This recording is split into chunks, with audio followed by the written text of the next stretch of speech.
नमस्कार दोस्तों, मैं पूजा एक बार फिर से स्वागत करती हूँ आप सभी का मेरे YouTube चैनल में। आशा करती हूँ कि आपको पिछला वीडियो मेरा पसंद आया होगा। तो चलिए स्टार्ट करते हैं हम आज के टॉपिक पर। आज का टॉपिक है पेशेंस। पेशेंस आज की डेट पे अगर देखा जाए तो किसी के पास पेशेंस बचा नहीं है। सब सब लोगों को शॉर्टकट चाहिए। कोई भी लॉन्ग कट से काम नहीं करना चाहता है। लॉन्ग कट में जितना वक्त लगता है इंसान शॉर्टकट में उससे ज़्यादा टाइम लगा देता है, लेकिन फिर भी उसके पास वक्त नहीं है, शॉर्टकट भागना चाहते हैं। तो चलिए आज हम बात करते हैं एक छोटी सी स्टोरी के साथ में। आज की स्टोरी है एक बुज़ुर्ग के ऊपर। एक छोटे से गांव में एक फैमिली रहा करती थी। फैमिली में मम्मी पापा एंड एक उनका बेटा रहता था। बेटा अच्छा खासा पढ़ाई कर रहा था, पढ़ाई उसने अच्छी खासी कर ली। उसके बाद उसको आगे अपना कुछ करना था करियर में, लाइक जॉब या बिजनेस कुछ करना चाह रहा था, लेकिन गांव में ऐसी परिस्थिति नहीं थी कि वो गांव में कुछ कर सके। उसके लिए उसे शहर जाना ज़रूरी था। उसको जब ये लगता है कि मुझे शहर जा कर के ही कोई काम मेरा हो पाएगा, तो अपने पापा मम्मी से पूछता है कि पापा क्या मैं शहर जा सकता हूँ, क्योंकि आगे का करियर मेरा शहर से ही स्टार्ट होगा। तो उसके पापा बोलते हैं कोई नहीं बेटा, आपको देखो अपनी लाइफ में कुछ करना है तो ऑब्वियसली जाना ही पड़ेगा। आप जा सकते हो, अगर कोई भी समस्या होती है तो आप मुझे बताना, मैं हमेशा तुम्हारे लिए खड़ा रहूँगा। बेटा चला जाता है शहर, स्टार्ट करता है अपना काम। धीरे धीरे उसका अच्छा खासा ग्रोथ हो जाता है एंड काफ़ी सक्सेसफुल पर्सन हो जाता है। उसके बाद उसकी खुद की अच्छी कंपनी हो जाती है। तो एक बार क्या होता है कि उसके पिताजी उससे मिलने के लिए आते हैं। मिलने के लिए जब आते हैं तो उसकी कंपनी के बाहर रिसेप्शन पे खड़े होते हैं और उससे बोलते हैं कि मुझे अपने बेटे से मिलना है। तो रिसेप्शनिस्ट बोलती है कि आपके बेटे का नाम बता दीजिए। तो वो बताते हैं अपने बेटे का नाम। तो जब वो बताती है तो रिसेप्शनिस्ट अपने सर को कॉल करती है कि सर आपसे मिलने कोई आया है, वो खुद को आपका पापा बता रहा है। तो कहते हैं कि ओके, क्या नाम बता रहे हैं। उन्होंने बताया उनका नाम और फिर वो कहते हैं कि ठीक है आप अंदर भेज दो। पिताजी अंदर जाते हुए सोचते हैं कि वाह मेरा बेटा कितना सक्सेसफुल हो गया है एंड कितना बड़ा बिजनेसमैन हो गया है कि इतनी अच्छी कंपनी में काम कर रहा है। केबिन में एंट्री करते हैं उनके पिताजी। उसके बाद वो अपने बेटे के पास जाके बैठते हैं।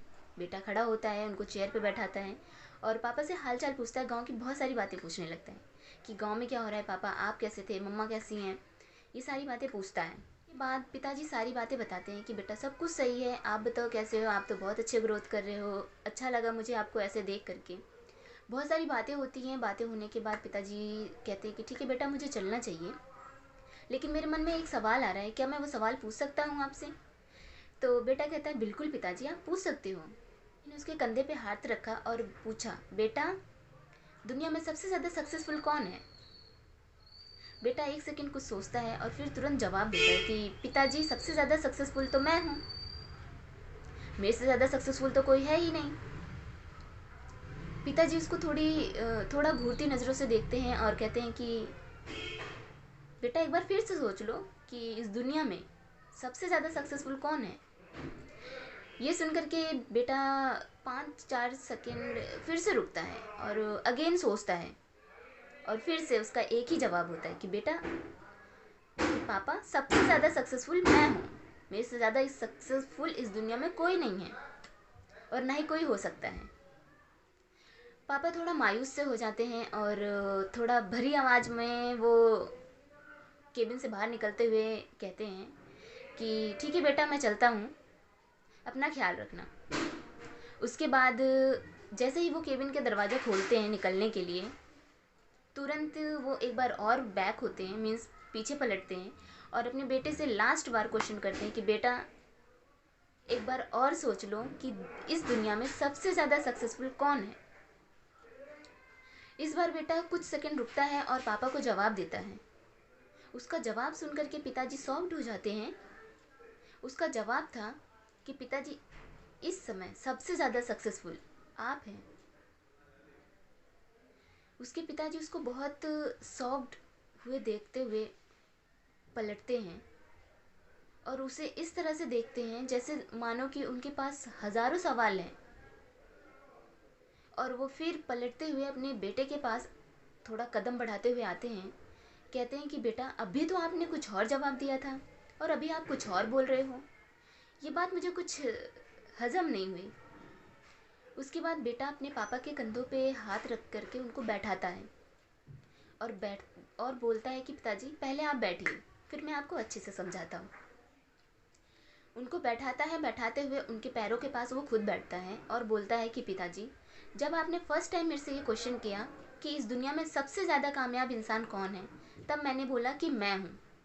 वो बात मैंने इसलिए बोली क्योंकि जब आपका हाथ मेरे कंधे पर था तो इस दुनिया में सबसे बड़ा इंसान तो मैं ही हुआ, सबसे ज़्यादा कामयाब मैं ही हुआ। जिसके पास अपने पेरेंट्स का हाथ उसके कंधे पर होगा, उससे ज़्यादा सक्सेसफुल इंसान इस दुनिया में कौन हो सकता है।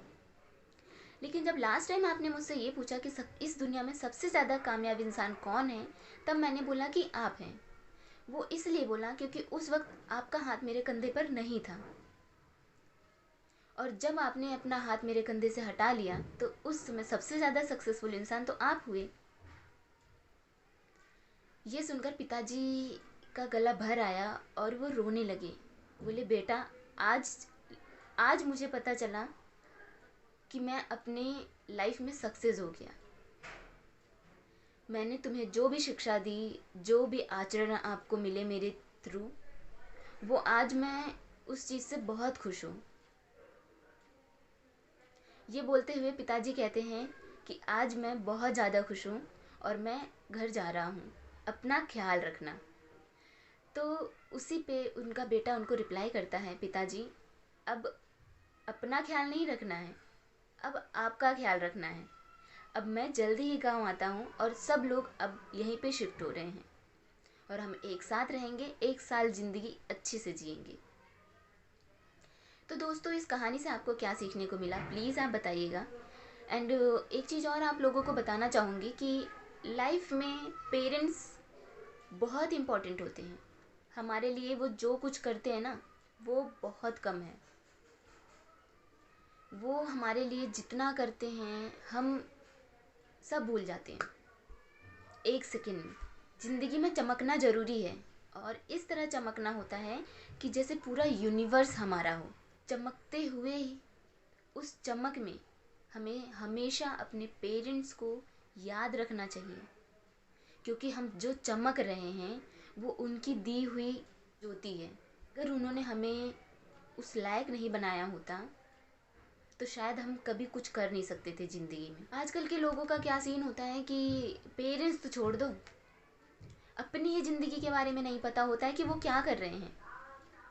थोड़ी सी बातों में आकर के वो डिप्रेशन में हो जाते हैं। थोड़ा सा उन्हें कुछ बोल दो तो ऐसे लगता है सारी दुनिया की जिम्मेदारी उन्हीं के सर पे है। 1 सेकंड के लिए आपको कोई भी परेशानी होती है, आप अपने पेरेंट्स से डिस्कस करिए। आपके मुझे नहीं पता कि आपके पेरेंट्स कितने पढ़े लिखे हैं, बाई चांस मान लो वो अनपढ़ ही हैं, लेकिन जो उनका डिसीज़न होगा ना वो आपसे ज़्यादा बेहतर होगा। आप इतना पढ़े लिखे होने के बावजूद भी नहीं कर सकते हो जितना वो बिना कुछ जाने आपको डिसीज़न दे सकते हैं। वो कभी आपको हारने नहीं दे सकते हैं। सिर्फ पेरेंट्स ही ऐसे इंसान होते हैं जो ज़िंदगी में हमेशा अपने बच्चों का ग्रोथ चाहते हैं। वो कहीं भी रहें, वो किसी भी लेवल पे रहें, उन्हें उससे फ़र्क नहीं पड़ता। लेकिन उनका बेटा, उनकी बेटी क्या कर रही है वो बहुत मायने रखता है। लेकिन हम क्या करते हैं, हमारे साथ सबसे ज़्यादा समस्या क्या हो जाती है कि हम थोड़ी थोड़ी चीज़ों को लेकर के उन्हीं को ही भूल जाते हैं, उन्हीं पे ही चिल्लाते हैं। और हाँ, सबसे ज़्यादा आज की डेट पे देखने को मिला है कि थोड़ा सा डिप्रेशन होता है किसी लड़की को, लड़के का, मतलब जो भी चीज़ें इस दुनिया में चल रही हैं, तो लोग सुसाइड कर लेते हैं। भाई क्यों कर लेते हो? ज़िंदगी तुम्हारी थी, जिन्होंने पूरी ज़िंदगी तुम्हें पाल पोस के इतना बड़ा किया, उनके बारे में तुमने ज़रा भी नहीं सोचा? तुम्हें क्या अधिकार है अपना जीवन ख़त्म करने का भाई? तुम्हारे पेरेंट्स ने तुम्हें इतना पढ़ा लिखा के इतना बड़ा किया है। मरने का डिसीज़न तो आप बहुत अच्छी तरह से ले लेते हो, लेकिन उसका सॉल्यूशन निकालने के लिए एक बार अपने पेरेंट्स से डिस्कस करके देखो। क्या पता वो उससे अच्छा डिसीज़न दे सके। नहीं, हमारी तो सबसे बड़ी प्रॉब्लम ये है कि हमारे तो सबसे बड़े दुश्मन ही पेरेंट्स होते हैं। हम उनसे कुछ डिस्कस ही नहीं करना चाहते हैं। खुशी तो हम उनकी चाहते हैं, लेकिन किस लिए चाहते हैं हमें पता ही नहीं है, सिर्फ दिखावटी के लिए। भाई समाज में रह रहे हैं तो कुछ ना कुछ उनके लिए थोड़ा बहुत कर देना है। जिस तरह से वो हमारे लिए अपने अंदर से सब कुछ करते हैं, अपने अंदर की आत्मा से खुश होते हैं, उसमें से आप कुछ हिस्सा उनके लिए करके देखो। सच बता रही हूँ, ज़िंदगी बदल जाएगी आपकी। दोस्तों, मैं इस वीडियो को यहीं समाप्त करती हूँ। फिर मिलते हैं नए टॉपिक के साथ, नए वीडियो के साथ एंड नए स्टोरी के साथ में। और हाँ, अभी तक आपने मेरा चैनल सब्सक्राइब नहीं किया है तो सब्सक्राइब करना ना भूलें।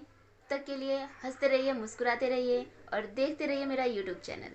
जय हिंद।